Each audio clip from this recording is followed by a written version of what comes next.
dikirim langsung dari Balikpapan nih.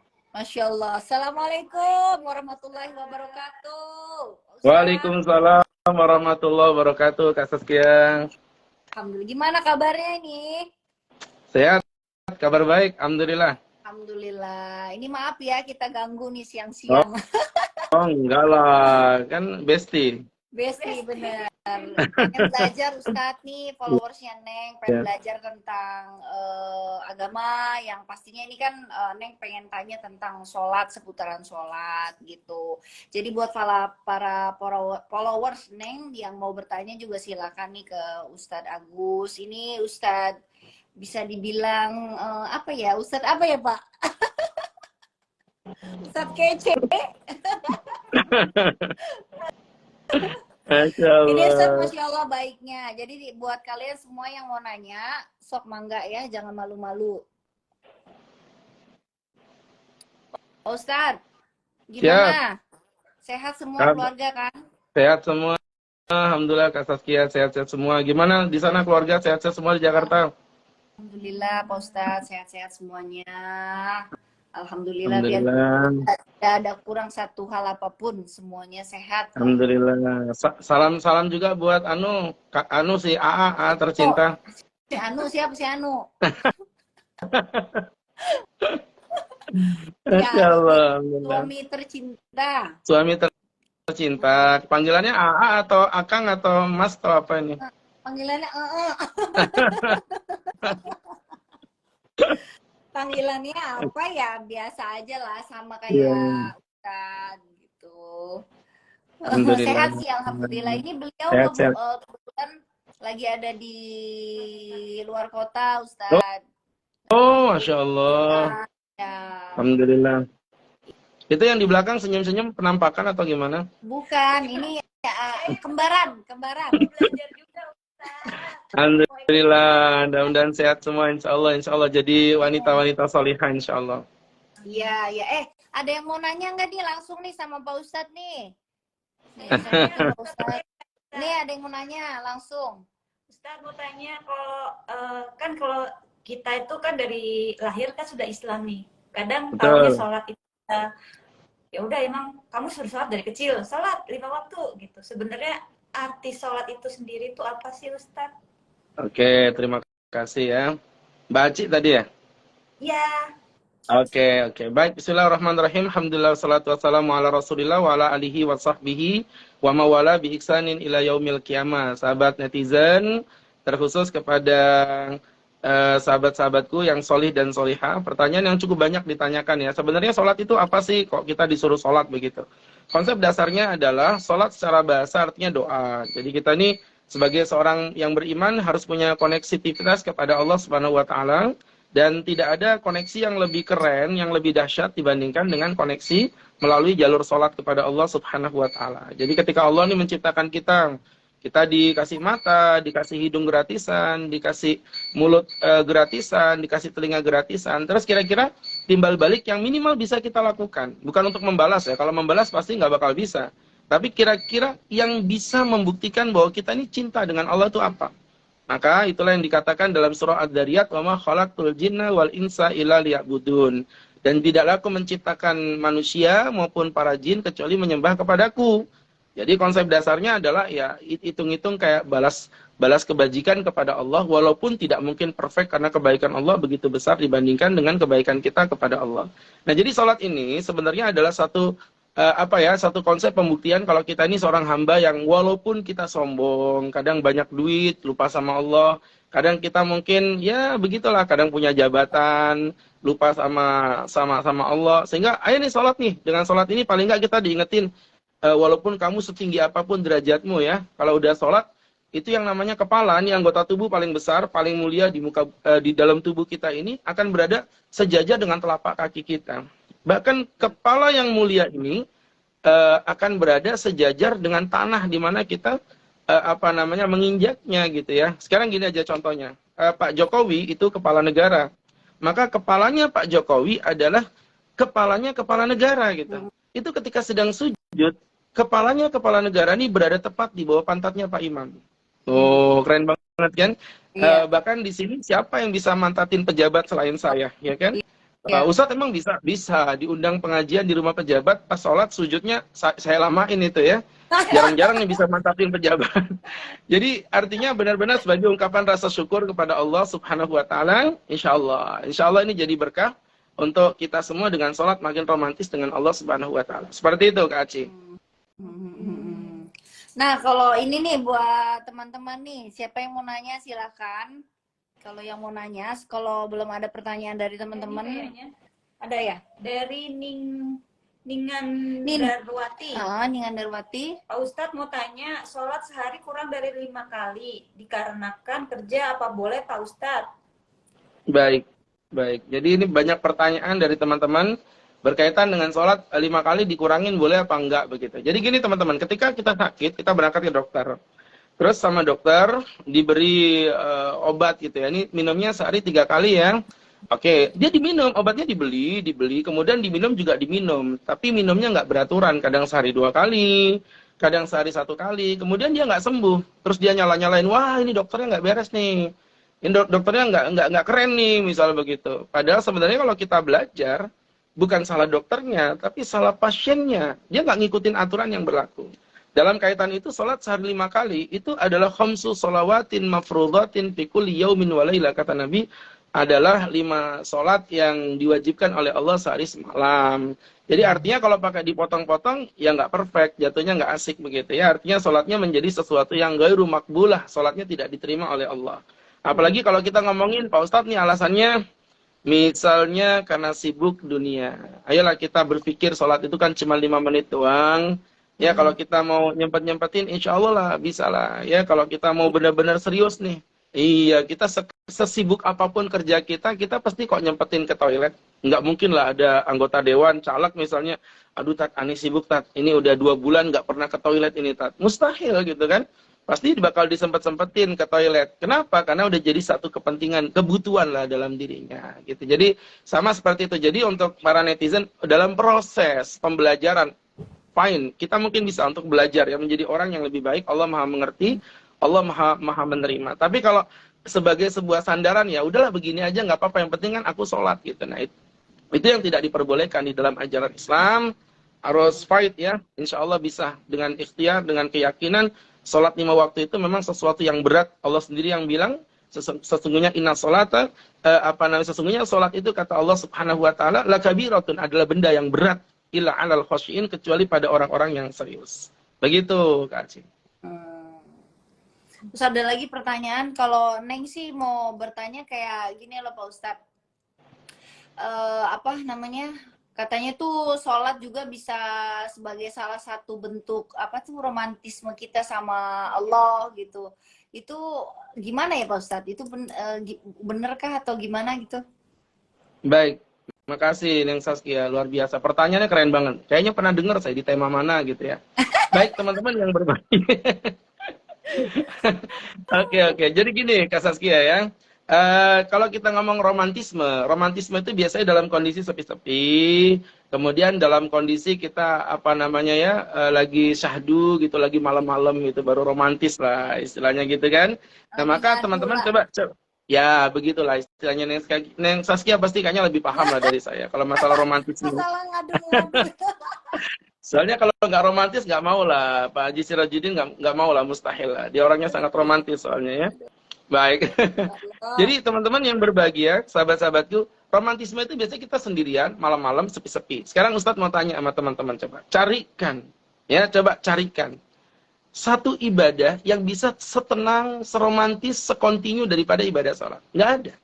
Maka ibadah sholat itu benar-benar nih ngebuat kita jadi seakan-akan, apalagi kalau tahajud ya, Masya Allah. Ini kalau udah tahajud, ngomongin tahajud itu perfect lah. Memang susah ya ngejelasin bahwa nikmatnya jengkol kepada orang yang nggak pernah mau nyicipin jengkol. Cobalah ayo teman-teman, jengkol tuh dicicipin, jangan dicium. Kalau dicium mah mesti baunya nggak enak kan begitu ya. Tapi kalau kita mau nyicipin dikit aja, apalagi jengkolnya disemur, nasinya anget-anget, pakai ada tetelannya, minumnya es degan, makannya nggak ada pelawat, kena tsunami meninggal dunia ya. Baik teman-teman. Ya kan? Iya. Jadi artinya sahabat-sahabatku yang berbahagia, yang dirahmati Allah Subhanahu wa taala, jadi sholat itu betul-betul satu ibadah yang nemenin kita dalam kondisi kita sedih. Makanya sampai Allah berfirman, wasta'inu bis-sabri was-shalah. Kalau kamu punya masalah, minta tolong sama Allah. Dengan apa? Poinnya ada dua. Pertama sabar, yang kedua sholat. Jadi kita sabar dulu. Kita apapun yang diberikan Allah Subhanahu wa taala, insyaallah kita bisa menjalani dengan penuh kesabaran. Terus yang kedua sholat, nyandarkan problem itu sama Allah. Jadi bisa nggak sih kalau curhat itu jangan ke FB mulu gitu. Curhatnya jangan ke Instagram mulu gitu. Sekali-kali teteskan air matamu di atas sajadamu. Jangan kau teteskan air matamu di atas HP-mu.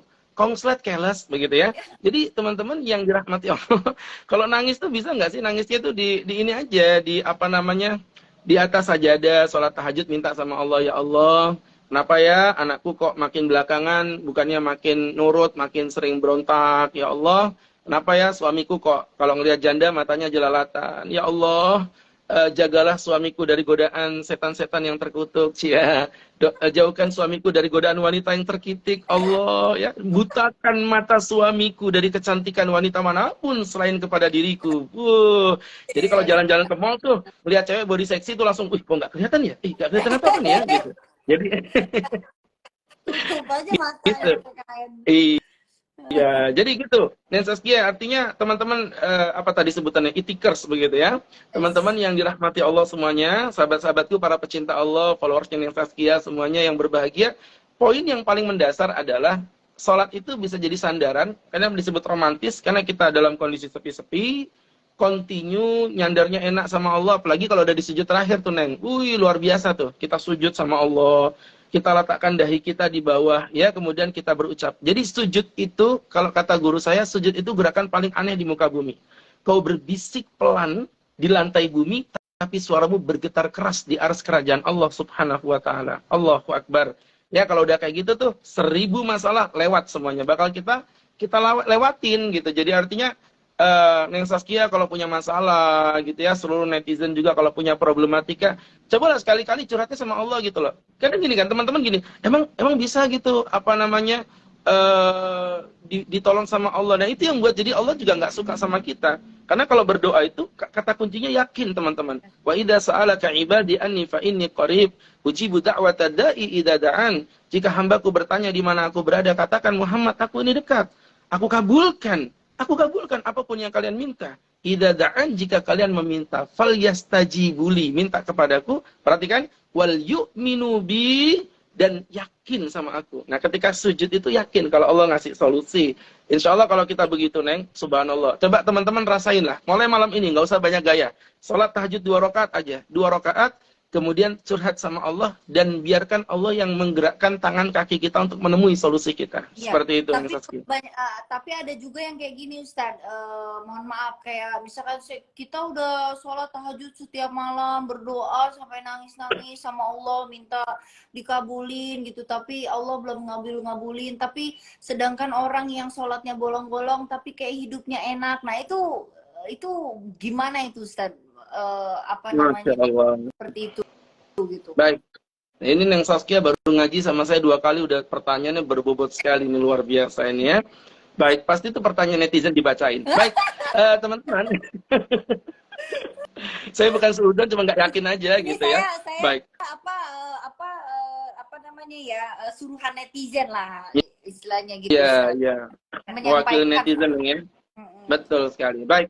Gini teman-teman yang berbahagia, ada pertanyaan yang banyak disampaikan sama netizen seperti itu Neng, betul sekali. Ustadz, kenapa ya saya ini udah berbuat baik, sholat sama Allah, tahajud, bla bla bla, tapi kok kayaknya ngerasa kayak gimana ya, kayak nggak ada yang berubah dalam hidup ini gitu, kayak slow aja. Jadi gini, kadang-kadang ketika kita berbuat baik, Allah belum mengabulkan keinginan kita, itu kemungkinan ada 2 poin. Yang pertama, teman-teman, ada yang salah dengan doa kita. Jadi mungkin tata cara sholatnya. Nah, betul sekali. Bisa jadi, Neng. Artinya gini, bisa jadi tata cara doanya salah, tata cara tahajudnya salah. Contoh ya, saya poinkan aja. Misalnya dia tahajud tapi nggak khusyuk. Dia tahajud mikirin yang mana-mana. Jadi nggak nyambung sama Allah, nggak connect nih ibaratnya begitu. Itu poin pertama. Jadi kesalahan ada pada teknisnya. Atau yang kedua, perhatiin. Dia sebenarnya caranya udah benar.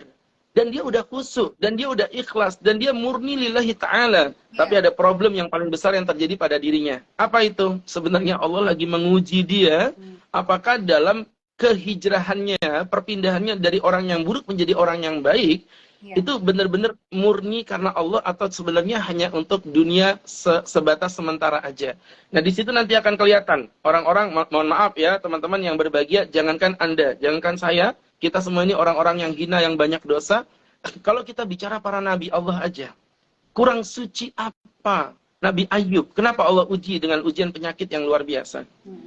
Kurang suci apa? Ya kan? Selevel daripada Nabi Yunus. Beliau ditenggelamkan di dalam lautan hingga akhirnya dimakan sama ikan paus. Tahu ikan paus ya? Ikan paus itu satu-satunya ikan yang nggak bisa berenang. Dia diam. Karena kalau jalan itu play. Kalau diam itu pause. Kalau berhenti stop. Begitu ya. Jadi teman-teman yang berbahagia, yang dimuliakan Allah, itu ikan paus itu. Nah, sehingga kalau kita mau ambil hikmah dan kita ambil poinnya, teman-teman yang berbahagia, Nabi Yunus aja diuji sama Allah Subhanahu wa Ta'ala. Itu tandanya Allah lagi cinta. Mungkin ada yang bertanya lagi, Ustadz, orang cinta kok malah diuji sih? Kayaknya Allah nih nggak keren banget gitu, orang cinta kok diuji. Gini, Ustadz akan kasih contoh ya, analogi yang simpel aja. Misalnya Neng Saskia punya anaknya Neng Saskia main dengan anak tetangga. Mainnya itu mandi air parit, air apa comberan tuh. Kemudian Neng Saskia pulang kan ngeliat, emosi. Ya Allah nak. Sekarang Neng Saskia marah. Yang Neng jewer pertama kali anak sendiri atau anak tetangga? Anak sendiri. Padahal Neng lebih cinta pada anak sendiri atau anak tetangga? Sendiri. Lucu kan? Cinta tapi dijewer. Begitulah cinta. Terkadang menyakitkan. Tuh, ya kan? Artinya Allah kadang-kadang ngelihat nih, ini bocah ku sayang-sayang kok begini, dinasihatin sama Allah, dicolek dengan ujian dan musibah. Tapi kemudian ada orang nih, dianya udah nggak pernah tahajud, tapi kebutuhannya dikabulin mulu sama Allah. Itu namanya istidraj. Apa itu? Istidraj itu gimana? Istidraj itu gini nih. Istidraj itu sama kayak misalnya ada pengembala kambing, mau dikorbankan. Itu kambing kadang dimandiin, kambingnya kadang-kadang dikasih kembang-kembang lah, ala-ala apa gitu mau dikorbanin. Ujung-ujungnya diapain? Disembelih. Ya, jadi ujung-ujungnya cuma disembelih doang. Itu istidraj, dienakin di awal bakal disakitin di belakang. Jangan sombong, sanastadrijuhum min haitsu la ya'lamun, kata Allah. Aku akan mengistidraj orang-orang yang jahat itu sehingga mereka tidak menyadarinya. Anda suka maksiat nih, Anda suka berjudi, Anda suka mabuk, Anda suka begini, begitu. Tapi Anda hidupnya bahagia. Jangan sombong. Itu sedang diistidraj sama Allah. Nanti suatu saat Allah akan balas dengan yang lebih pedih dari apa yang dia bayangkan. Wal iyadzubillah. Seperti itu, Neng. Oh gitu. Berarti tetap itu ya Ustadz, berbaik sangka. Sama Allah. Yakin sama Allah. Ya. Betul. Jadi Allah pernah bilang begini dalam hadis qudsi, ana inda dhanni abdi, aku tergantung prasangka hamba kepadaku. Kalau hambaku berprasangka baik, aku bakal baik sama mereka. Tapi kalau hambaku berprasangka buruk, aku akan buruk sama mereka. Jadi makanya kita harus husnudzon terus nih. Contoh yang sering terjadi itu kayak kemarin Ustadz naik motor, kemudian istri Ustadz yang kemarin ketemu sama Neng itu, yang kemarin itu ya, cuman itu doang sih, nggak ada yang lain. Jadi teman-teman, nggak ada Ustadz mah nggak akan pernah mendua, akan selalu satu sampai tetes darah penghabisan ya. Satu di Balikpapan, satu di Samarinda gitu. Oh bukan ya? Ini direkam ya Ustadz ya, kerekam ya ini. Iya, siap. Oke, jadi kemarin misalnya Ustadz istri ngelihat Ustadz naik motor nih, sudah mau jalan gitu, kunci motor jatuh, ruak gitu kan. Adi, jangan keluar. Umi firasat nggak enak. Aduh Umi, kamu kayak di Indosiar aja udah nggak usah begitulah, jadi nakut-nakutin. Ya pokoknya Bismillah lah, kamu husnudon aja ya. Kalau kunci motor jatuh, alhamdulillah, Abi firasat mau dapat motor baru. Begitu. Kunci rumah jatuh, bruak, alhamdulillah, Abi firasat mau beli rumah baru. Begitu. Buku nikah jatuh, bruak, alhamdulillah. Apa namanya ya? Abi mau dapat buku nikah baru karena buku nikah kita kemarin kan kerendam banjir, Mi. Begitu. Jangan suudzon dulu ya. Seperti itu, Neng. Ya, jadi artinya husnudzon terus. Insya Allah kalau kita yakin sama Allah, Allah kasih kekuatan. Begitu. Iya. Pak Ustadz, mungkin ada yang nanya lagi, Mbak Ci, siapa nih? Dari Kagul _al_tama. Assalamualaikum Pak Ustadz, gimana caranya Waalaikumsalam. Jawab dulu tadi saya. Terus gimana caranya agar supaya hati ini menjadi tenang dan nyaman dalam sholat? Mungkin biar nggak mikir macam-macam gitu kali ya Ustadz. iya, Khusyuk kadang mungkin ya. kadang emang gitu Ustaz, kayak sholat tuh kita kayak udah pengen husu gitu, tapi ada aja pemikiran yang kesana kemari gitu. Jadi akhirnya nggak husu gitu kan. Gimana tuh Oke. Ustaz?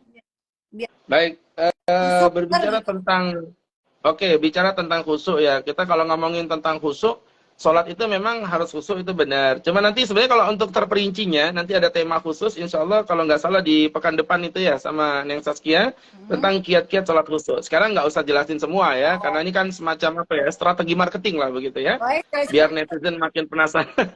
Ustaz, request Ustaz untuk live untuk next berikutnya temanya ada gimana caranya supaya menjadi istri yang Oh, solehah. Istri mantap, itu boleh. karena kan Neng kan sudah followers kan Neng taunya kan Neng sudah berkeluarga gitu ya. Jadi gimana caranya Neng juga pengen belajar, pengen menjadi istri yang solehah, istri yang selalu patuh, yang taat sama suami gitu. Pengennya Oke, gitu. aman, aman. Next ya, ini Baik, pasti oke, setuju nih followers yang lain sih ya. oh setuju Gimana lah, tentang insya Allah. solehah? Boleh Neng. Insya Allah nanti kita akan bahas juga masalah itu. Jadi gini, kalau masalah sholat khusyuk itu sebenarnya simpel sih teman-teman ya.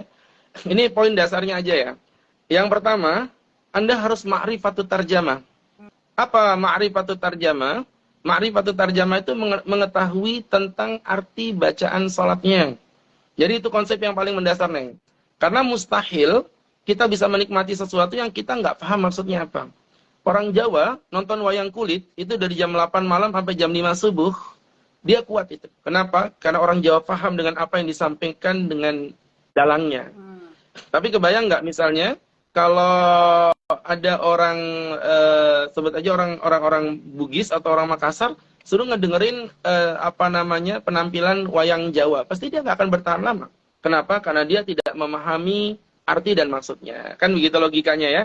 Maka begitu pula kita kalau mau sholat kita khusyuk, poin yang mendasar, pahami dulu dong terjemahan sholatnya. Nanti boleh tuh dibahas juga tuh, misalnya apa aja terjemahan bacaan sholat. Ini coba yang Ustadz ambil poin dikit aja ya. Misalnya gini, ketika Neng sujud, baca Subhana Rabbiyal A'la wa bihamdi. Maha suci zat yang maha tinggi. Pada saat itu, Neng nyadar nggak, waktu bilang maha tinggi, itu Neng kan lagi sujud tuh, kepalanya rendah banget itu. Jadi pada saat kita merendahkan diri kita sehina-hinanya, kita memanggil Allah zat yang maha tinggi. Itu kalau kita pahami benar-benar merinding sebenarnya badan kita itu kayak gemeter rasanya, ya Allah, benar-benar saya nggak ada apa-apanya ya Allah.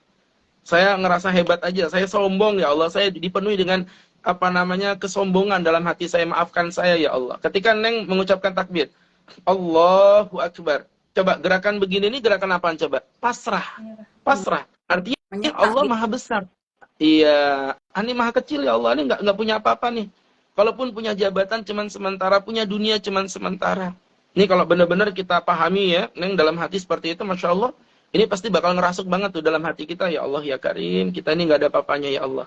Itu poin yang pertama, jadi ngerti ma'rifatut tarjamah, mengetahui bacaan arti salat. Kemudian yang kedua, supaya sholatnya khusyuk, harus sholat yang khalis. Khalis itu apa Pak Ustadz? Bening. Jadi tidak boleh membawa beban apa-apa. Contoh, kalau Nabi mengatakan gini, la sholata inda hadrati ta'am, tidak ada sholat ketika berhadapan dengan makanan. Wala huwa yudafiul akhbatan, dan tidak boleh pula sholat dalam kondisi menahan buang air kecil maupun buang air besar. Kenapa? Karena kalau kita ngempet, Neng, itu nggak bakal khusyuk sholat kita. Iya benar. Coba ya, dalam kondisi ngempet nih, kencing nih. Misalnya, Allahu Akbar. Aduh, sudah dipucuk ya Allah. Pucuk. Ya, begitu. Pastilah dalam hati itu kayak, aduh, mudah-mudahan sampai baca surat pendek. Begitu. Ternyata imamnya baca apa? Al-Kautsar, Inna A'toina. Imam yang soleh. I love you, baby. Begitu kan? Imamnya baca. Waladhdallin amin inna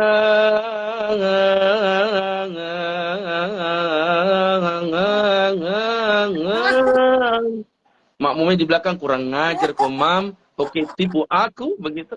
Jadi teman-teman, konsepnya gitu, Neng. Jadi artinya sholatnya pasti nggak bakal khusyuk. Makanya kalau lapar, makan aja. Daripada Anda sholat mikirin makan, lebih baik makan mikirin sholat. Begitu maksudnya. Itu yang kedua. Yang ketiga, atau yang terakhir gitu ya. Yang ketiga adalah sholat itu harus yang ihsan. Apa ihsan itu? Anta'budallah ka'annaka tara. Kau beribadah kepada Allah seakan-akan kau melihat Allah. Au ka'annahu yarak. Atau seakan-akan Allah yang melihat dirimu. Masya Allah. Teman-teman, coba kebayang nggak sih kalau kita nundukkan kepala nih, Nengnya. Ini prakteknya gini, kata Imam Ghazali begini. Tundukkan kepala ke bawah, menghadap ke tempat sujud. Ini kan begini nih sholatnya. Bayangin dari atas ini Allah ngeliatin kita. Udah nggak usah ngebayangin gimana wujudnya Allah. Bayangin aja Allah ngeliatin kepala kita. Di belakang ada malaikat Israel pencabut nyawa. Sebelah kanan ada surga, sebelah kiri ada neraka. Dan kita ada di tengah-tengahnya. Yang bisa kepleset di antara salah satunya. Maka ketika kita sholat begini, ya Allah ya Karim. Nah, sholat luar biasa. Mirip kayak zaman dulu Neng pertama kali sholat di hadapan calon mertua. Mantap itu. Iya. Kalau udah sholat depan calon mertua, wow. Allahu Akbar. Luar biasa, ya kan? Kenapa? Karena sholatnya di depan calon mertua. Iya. Tuh, kalau sholat sendirian di kamar nggak ada yang lihat tuh sholatnya gini. Allahu Akbar, Allahu Akbar. Saking lajunya, sami Allahu Akbar, ya. Dirapel jadi satu. Itu yang terjadi. Itu kan yang ketawa ngakak kayaknya pelakunya itu. Saya curiga itu kayaknya pelakunya itu. Tapi juga bener nih, followers juga kayaknya pasti ngakak nih. Ada tuh pasti yang kayak gitu tuh. Bukan ada, banyak kayaknya itu. Iya, iya. Termasuk yang nge-like itu kayaknya mereka juga salah satu kelompoknya yang seperti itu. Iya benar. Aduh. Udah nih Ustaz. Oke. Apalagi ada lagi pertanyaan? Yang pertanyaan yang lain mungkin. Oh iya, tadi ada juga tuh beberapa kali tuh udah kelewat ya Ustaz. Jadi apa hukumnya? Ini buat laki-laki katanya. Apa hukumnya kalau sholat dengan menggunakan kaos kaki untuk laki-laki? Oke. Jadi apa hukumnya orang yang sholat pakai kaos kaki? Dengerin ya, hati-hati dengerinnya ya. Orang yang sholat pakai kaos kaki batal, tidak sah. Kenapa? Karena nggak pakai baju. Ya, kalau dia pakai baju, pakai celana, pakai kaos kaki baru sah. Tapi kalau kaos kaki doang nggak pakai baju sama celana, maka sholatnya enggak Ustaz, maksudnya sholatnya batal. Oh iya kan bercanda, Neng. Iya bercanda. Biar laku followersnya, maksudnya begitu. Jadi biar makin banyak yang endorse maksudnya gitu. Kalau nggak lucu nggak cakep gitu katanya. Baik. Jadi teman-teman yang berbahagia, tadi bercanda ya, sama kayak kemarin tuh, Tat, apa hukumnya sholat pakai masker? Ya saya bilang batal lah. Kalau sholat pakai masker batal. Kalau pakai sarung, pakai baju, pakai masker baru sah ya. Kalau pakai masker doang nggak boleh, nggak sah. Baik, teman-teman, sholat pakai kaos kaki hukumnya gimana? Sah. Karena yang wajib dibuka itu hanya 3, dahi, hidung, sama kedua telapak tangan. Ini yang wajib dibuka. Jadi kalau ini ada satu yang tertutup, maka sholatnya tidak sah. Maka pesan Ustadz, hati-hati buat laki-laki, kadang-kadang ada rambutnya yang kayak begini nih, set, gitu, yang kayak apa Superboy begitu. Poni lempar, polem namanya. Iya, poni lempar kayak apaan gitu, yang rambutnya begini. Itu kalau lagi sujud ketutupan itu nggak sah. Atau pakai kopiahnya terlalu maju, kayak begini nih, begini, dahinya ketutup. Itu juga hati-hati. Ini juga untuk ikhwan akhwat sama aja. Untuk laki perempuan, sekali lagi Ustadz ulangin juga sama aja. Jadi teman-teman tidak diperbolehkan dahi. Dan kedua telapak tangan dan hidung ya. Ustadz kalau pakai kacamata gini sah nggak? Sah. Nggak masalah. Yang penting tidak menghalangi bagian hidungnya. Begitu ya. Walaupun hidungnya minimalis, insya Allah nyentuh lah. Ya kan? Iya. Kalau pakai cadar nggak boleh berarti ya Ustadz? Kalau hukum dasarnya, bagi mereka yang bercadar pun ketika sholat harus dibuka cadarnya. Kecuali jika dia sholat di hadapan laki-laki banyak. Ini kalau menganut pendapat yang mewajibkan cadar, Neng ya. Kan ada nih, kalau masalah cadar itu kan khilaf, Neng. Ada yang memang seperti Imam Syafi'i maupun Imam Ahmad bin Hambal itu mewajibkan cadar memang. Nah, mereka yang mewajibkan cadar, maka ketika sholat itu dibuka cadarnya kecuali di depan laki-laki. Tapi kalau untuk yang dipahami oleh madhab mayoritas ulama juga di Indonesia, ataupun madhab Abu Hanifah dan Imam Malik yang mengatakan cadar tidak wajib, ya maka wajah ini memang harus dibuka, nggak boleh ditutup. Adapun masker itu karena faktor darurat ya, itu karena faktor darurat. Kalau di luar faktor darurat sebenarnya tidak diperbolehkan juga kita sholat menggunakan masker. Wallahu a'lam bishawab. Begitu, Neng. Oh gitu. Jadi boleh ya buat laki-laki tuh sholat menggunakan kaos kaki. Tadi ada yang nanya juga. Jadi boleh berarti Ustadz ya. Ada lagi Oke. nih. Oke. Ada lagi nih Ustadz. Dari Dari siapa? Cici_K9. Ustadz, bagaimana cara mendidik anak yang sangat susah untuk sholat? Masya Allah. Baik. Ini pertanyaan biasanya mamut-mamut ya, mama muda, mama muda. Baik, jadi sebelum Ustadz ngejelasin kiatnya, Ustadz juga pengen sekali nih, mau ngejelasin tentang ancaman untuk orang tua yang tidak mementingkan sholat buat anak-anaknya. Hati-hati ya, karena banyak orang tua yang begitu, bangunin sholat subuh. Bangunin sholat subuh, saya bilang, Ustadz, ini kalau aneh bangunin sholat subuh, saya itu nggak tega Pak Ustadz, karena dia masih ngantuk Pak Ustadz. Nah, dalam kondisi begitu saya bilang, seret dia.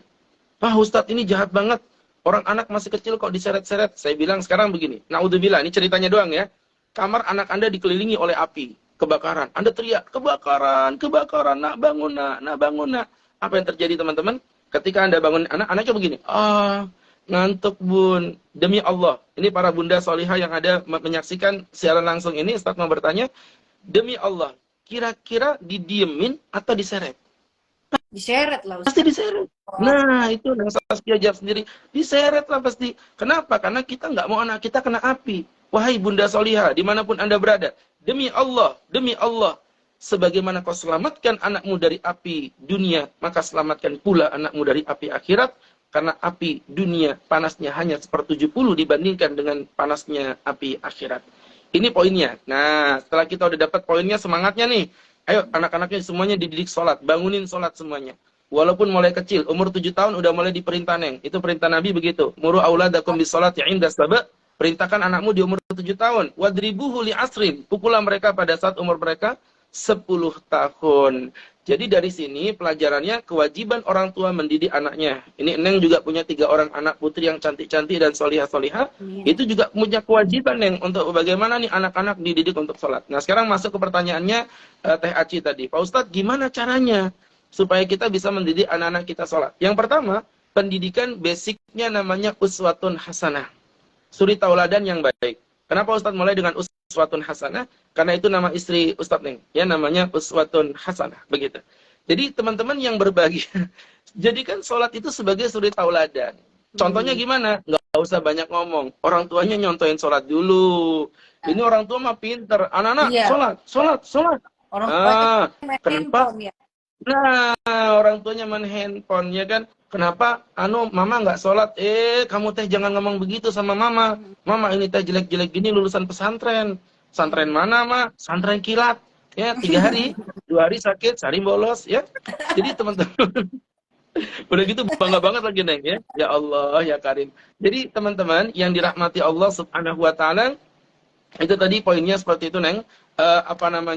Yang pertama uswatun hasanah. Berikan suri tauladan yang baik. Jadi nggak usah banyak ngomong, karena anak kita bukan seorang pendengar yang baik, anak kita adalah the best of the best plagiator, pencontek yang handal.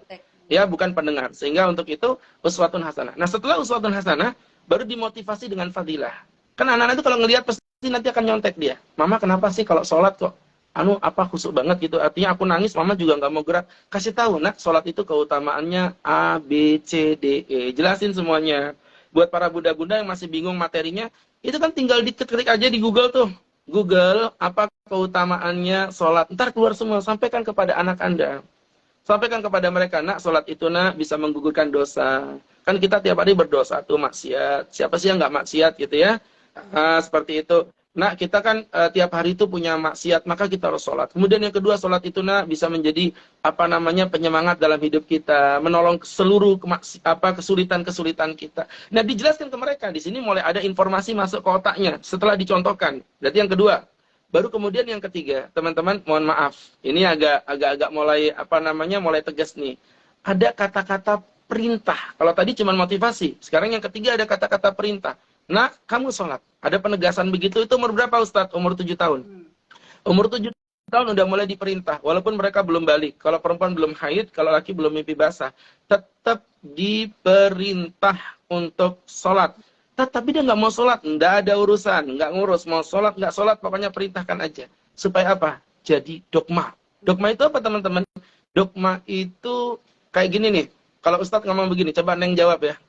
Nah, kamu kalau makan dihabisinnya, nanti kalau nggak dihabisin nasinya Nangis. nangis.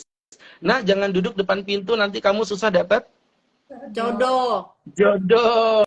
Nah, kamu jangan duduk di atas bantal, nanti pantatmu Apa tuh? Bisulan. bisulan. Apa hubungannya, guys? Gitu ya. Itu kan nggak nyambung banget gitu. Nah, nggak nyambung, tapi dihubung-hubungin, Neng. Kenapa? Itu namanya dogma. Karena sejak kecil kita udah dengar begitu. Nah, coba sekarang ganti, Neng. Misalnya begini nih, kalau ngajakin anak-anak jalan, yuk sholat yuk. Kenapa sholat, Bunda? Nah, sholat itu pangkal kesuksesan. Nah, kalau nggak sholat, hidup kita nggak akan bahagia. Nah, sholat itu pangkal kekayaan. Kamu nggak bakal kaya hatimu kalau kamu nggak sholat. Nah, ayo nak.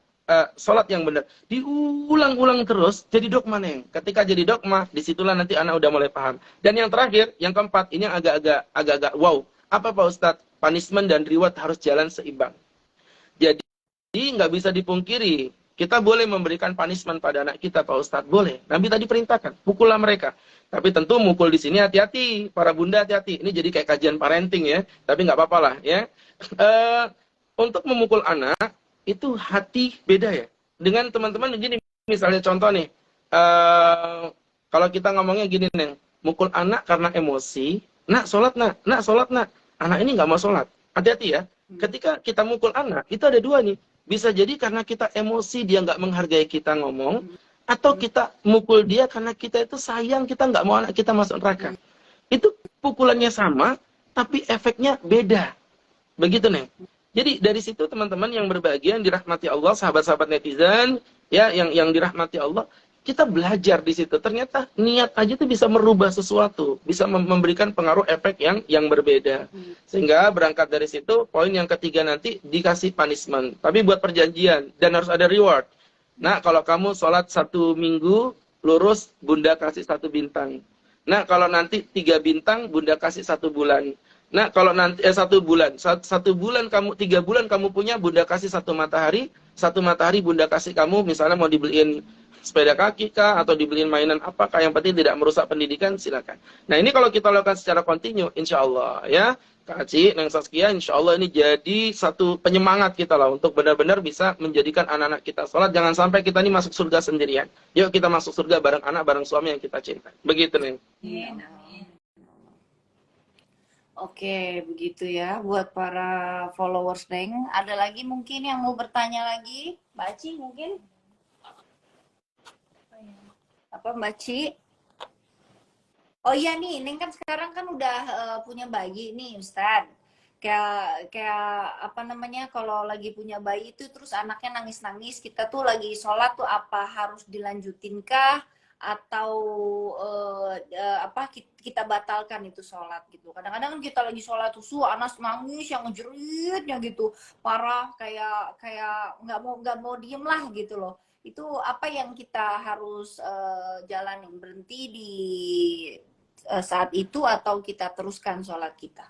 Masya Allah. Baik, terima kasih Neng Saskia ya. Pertanyaan yang sangat berbobot, luar biasa. Sampai membuat saya harus berpikir, menangis untuk berpikir apa jawabannya. Baik, teman-teman yang dirahmati Allah. Agak lebay ya, nggak apa-apa. Sebenarnya manjang-manjangin durasi aja biar nggak capek gitu. Jadi teman-teman yang dirahmati Allah Subhanahu Wa Taala, ketika kita lagi sholat, punya anak kecilnya nangis. Kalau nangisnya masih dalam batas wajar, ya nggak apa-apa lah kita lanjutin sholat ya. Tapi kalau mungkin dalam kondisi yang mungkin cukup wow lah, kalau bahasa kita cukup membuat kita sholat jadi nggak khusyuk, terus apalagi takut membahayakan buat anak-anak kita, saya pikir kayaknya mungkin ada saatnya kita untuk mencoba, ya udahlah kalau gitu kita batalkan sholat kita. Apa itu diperbolehkan? Boleh, sangat diperbolehkan. Nah cuman itu kan sudah terjadi. Sekarang kalau dikasih solusi nih, misalnya solusinya gimana? Ternyata boleh loh gendong anak ketika kita sedang sholat. Oh boleh ya dok? Diperbolehkan? Ya boleh Neng. Waktu itu Nabi Muhammad menggendong Umamah. Umamah itu adalah anaknya Zainab.